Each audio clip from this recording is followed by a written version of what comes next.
What I'd like to do this morning is to note that the new year brings with it some opportunities. And I think these opportunities are unique and they're helpful. And so I'd like to point out what some of the opportunities of a new year are. For example, it is the opportunity to set some goals. I think that's a good thing.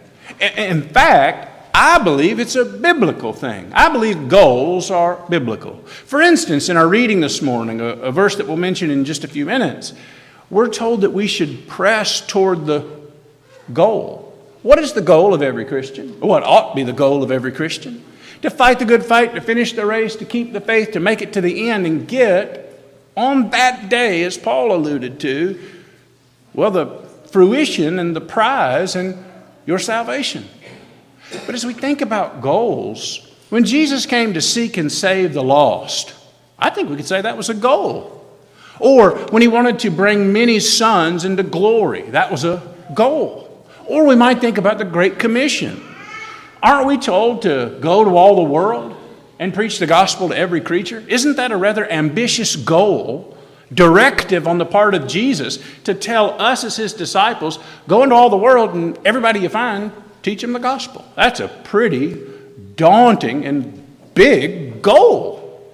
As we think about goals, we ought to make some. Maybe, and I'll offer you some examples. You can make your own list. But maybe you have some goals or ought have some goals about your attendance. Now, it's the time of year, as we'll note, that we can set some goals, we can refresh, we can start over. And maybe, just maybe, you can make the goal to be in concert with God's will that you not forsake the assembling of ourselves together as the manner of some.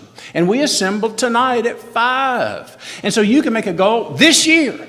We just started it. This is the first Sunday of it. And you can make the goal, I'm going to be back here at 5 o'clock. You can make the goal, I'm going to be here Wednesday night at 7 o'clock. And then you can make that goal and carry it through. Maybe that's a goal you need to make. Maybe you need to make it a goal that you not only come yourself, but you invite others to be part of the worship services of the church. You know, I think about that example of Cornelius, and we mention it often, but what a great example. He knew there was going to be someone there to tell him from God, a messenger from God, to tell him the words by which he might be saved. And he said, you know, I really want to know that, but I don't care if anybody else knows it. But I just want to know it. No, that wasn't his response. His response, as we know from Acts 10 and verse 24, is that he called together his relatives and close friends. Anybody that was within some kind of radius of some odd miles from his house, he made sure they knew and got an invitation. Let me tell you something about inviting people. That's your part. You'll say, well, I've invited people before and they didn't come. Yeah, I know. I invite people all the time. You know, and I give them my little joke that, you know, the preaching ain't no good, but everybody's real nice, you should come. I give them my card. I invite people all the time. You know how often they come? Not very often. But you know what my job is?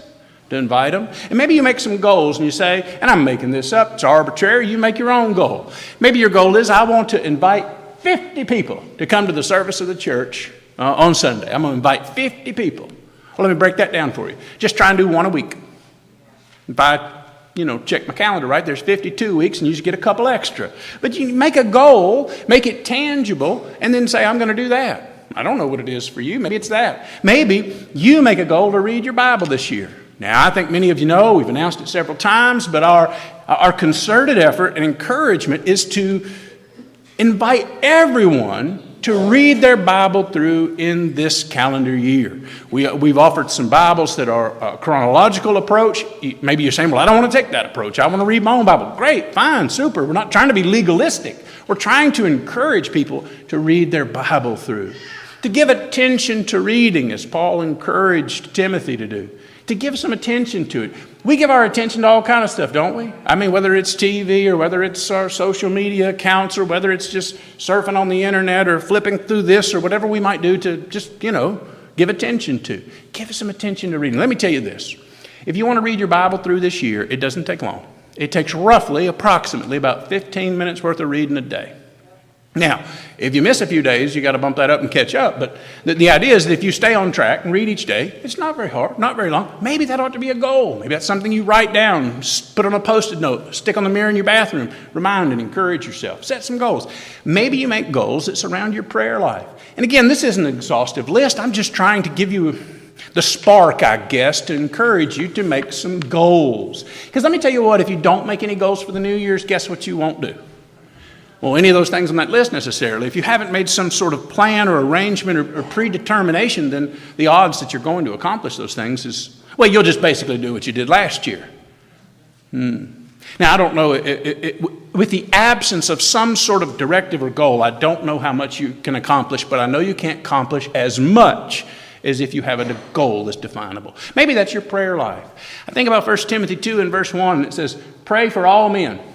Go down to verse 8, and it says, pray everywhere. You put those two together, pray everywhere for all men.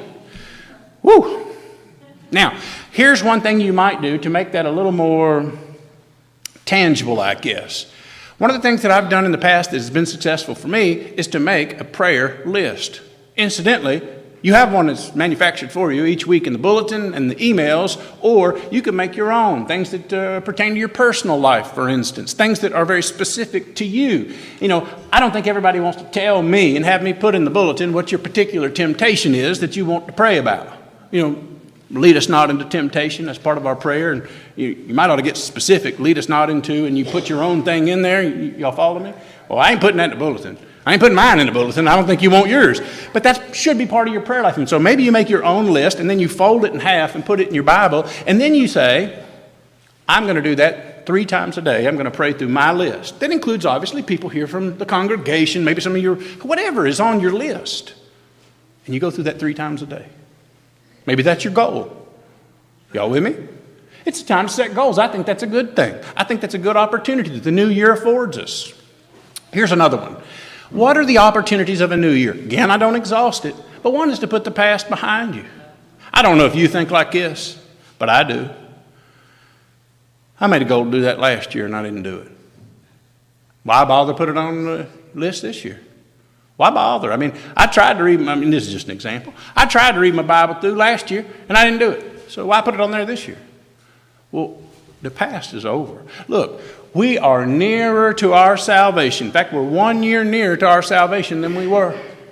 And also, we noted this on Wednesday night, so I won't reiterate it. I'll encourage you. If you're interested in this type of stuff, helps encourage you, you can go back and listen to the lesson from Wednesday night. But we talked a little bit about James 4 and verse 13, where it's reminded us that, you know, you can go and spend a year doing this, that, or the other. But here's the deal about 2024. It's spent. It's gone. Can't do anything about it. You have to draw a line in the sand, so to speak, and that's last year, and it's gone. You can't go back. Not even God has a time machine. You can't go back and revisit any of those days or hours or minutes of the prior year. They're gone. They're spent. We're supposed to learn from the past, not live in it. Paul had a lot of things in his past that were regrettable and that caused him some shame. But he went on to say quite simply that I did those things in ignorance and unbelief. Is there anything that you did or didn't do last year that you could chalk up to ignorance or unbelief? A lack of faith that you didn't do this, that, or the other? I imagine we all could. But you know what you can do about that? Nothing. 2024 is gone. You can learn from it. You can forget about those things that are in your past. That was our reading this morning, incidentally. Very familiar verses that we've highlighted before around this time of year. But the idea is, I didn't do a good job last year. I have this deficiency. I have that occasion that I'm not proud of. I could have done better here. Okay. Can't do anything about that. How about we reach forward and we press towards that goal? The ultimate goal to, well, be absent from our body and present with the Lord. But along the way, we can make all sort of goals to serve and accomplish things along the way. It's a fresh start. Man, I'm thankful for a fresh start. I don't know about you. But I think about how in the book of Lamentation there's this reminder about God's mercies and compassions. They're new every morning. No matter how bad that you fell short, messed up the day before, succumbed to a temptation, acted in a way you're not proud of, left something undone, that day's over. It's in the books. But you get a new one. And when we think about a year, it's the same principle. You get a whole new year. It's a fresh start, and you can put the past behind you. That's a good opportunity, I believe. Next, it's an opportunity to reprioritize. Here's an opportunity that's afforded to us not only by the calendar and not only by, the culture's way of, making resolutions and those type of things, but it's an opportunity to say, do I have my priorities in line? What's important in life? I love the book of Ecclesiastes. I encourage you to read it. I encourage you to study it. I just love the book of Ecclesiastes. It's one of the more applicable books given our culture, but it's pretty applicable in any culture. But the notion is, and to give you a snippet of the sentiment or purpose of the book, life's not about this period of time where we live for a while and try and gratify ourselves with, whatever the world affords us. That's not the purpose of life. Those things are empty, like trying to grasp hold of the wind. It's not anything that's fulfilling. What ultimately the purpose and meaning of life is to fear God and keep His commandments. Not see if we can enjoy the most frivolity or pleasure or gratify our flesh. That those things are empty and meaningless and aren't the purpose of life. And maybe it's a time where we sit down and say, it's a new year. What really matters this year? What's really important? Where are my priorities? Are they a bit askew? Am I giving too much effort and attention to things that won't matter in 100 years? We think about the example of Mary and Martha, a very familiar example to most of us. Martha was corrected that she was distracted by her serving, by the things that were physical, or she was serving the physical food. Now, on the contrary, we find Mary sitting at the feet of Jesus, receiving spiritual food. Man cannot live by bread alone, but by every word that proceeds from the mouth of God. So here she is choosing the greater or the better. Her choice was something that would matter in 100 years. Not, did I keep house well, or did I do this, or were there, did I ever neglect the dishes in the sink? You can neglect the dishes in the sink to read your 15 minutes. The dishes will stay there, I promise. And the idea is that here she was distracted by, domestic duties, things she had to do. We all have them. I'm not saying you don't go to work and take care. I understand. I know there are domestic responsibilities. But we shouldn't do those to the neglect of things that do matter. And that's this example that we have of this juxtaposition between Mary and Martha. What were the priorities of the two? They're different. What about our priorities? What about how we value stuff or money or things or pursuits of our career or hobbies or interests? And I'm not suggesting you can't have those things or that you should be lackadaisical or unambitious in your career. No, I'm not saying that.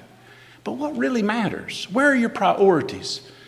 We think about the fellow who was referred to as a fool. Why? Because all he thought about was how he could, amass a fortune and take care of his investments and do all that. But wait a second. What are you going to do when your soul is required of you? What does it matter about this stuff? Who gets it? Where does it go? Well, it doesn't go with you. Think about Ecclesiastes 5 and verse 15, which I paraphrase loosely. We came into the world naked, and that's the way we leave. We don't leave with anything. So what's the real value of stuff? For what does it profit a man if he gains the whole world but loses his own soul? What's really valuable? What really matters? Here's a time where you can say, all right, I draw a line in the sand. I start a new year. Do I need to address my priorities?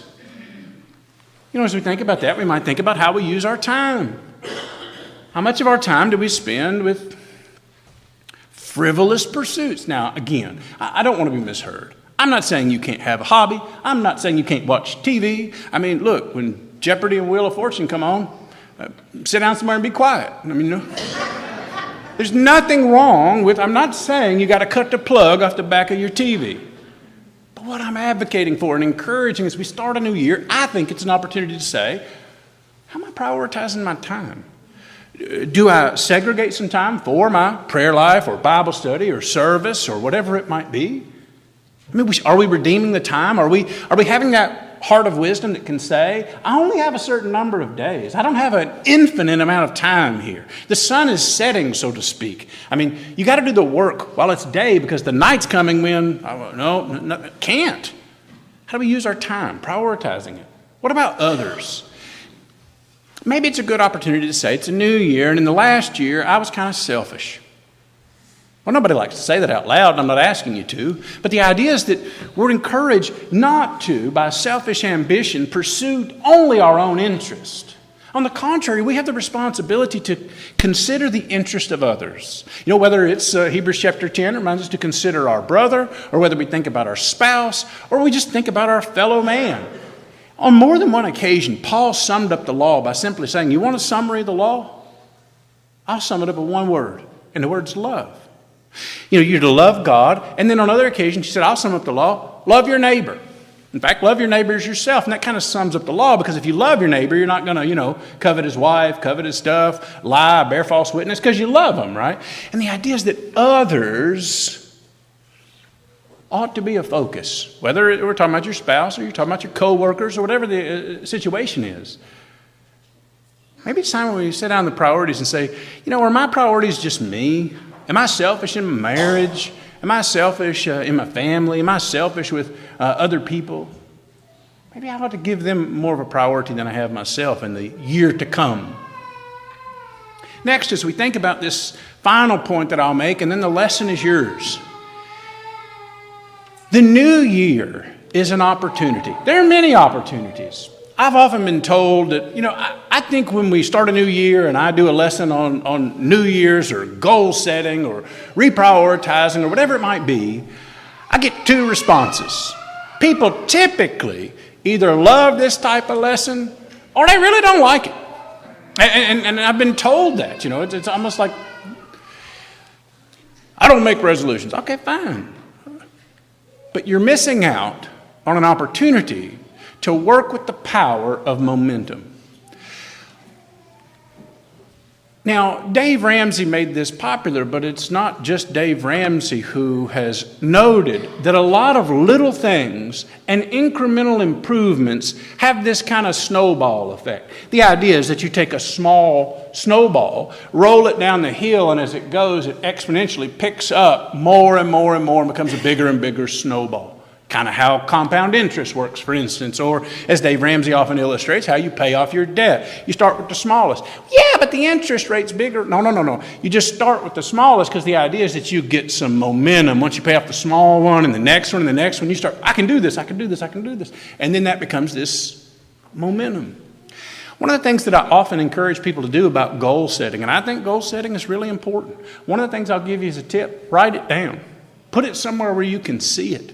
Make some that are achievable in a relatively short period of time. For instance, if you make your goal, I want to read the Bible through in this whole year. That's great. Guess when you'll be finished? 300 and some odd days from now. I mean, if you work ahead, but unless you're like, hey, I'm going to double up, and then it's still 6 months from now. But make some small ones. And again, they don't, I'm encouraging you, whatever yours might be, make them your own. But maybe it's something that needs to be done about your health or something around the house, or maybe you make a list of goals that you have that would improve your lot in life. Well, start with something that you can check off. I've mentioned to you before that one of the things I always do, and you don't have to do it, is I make a list of to-dos and things. And I cheat sometimes. You ever done this? You ever done something and then said, well, that wasn't on my list. I'm going to go write it on my list so I can cross it off. You ever done that? Make a list. Have some that are achievable. Why? Because you begin to create this momentum. It's doing something. You can have a really big project or a really big goal, but it has to start somewhere and build this momentum. It's kind of like a bicycle. When we were kids, I imagine most of us rode a bike, and if you ever got that going down the hill, if you got going real fast, you had to get your feet off the pedal and it would just spin. But then when you started going up the hill, the momentum would carry you halfway up the hill before you ever had to pedal. And that's this opportunity that comes with the new year.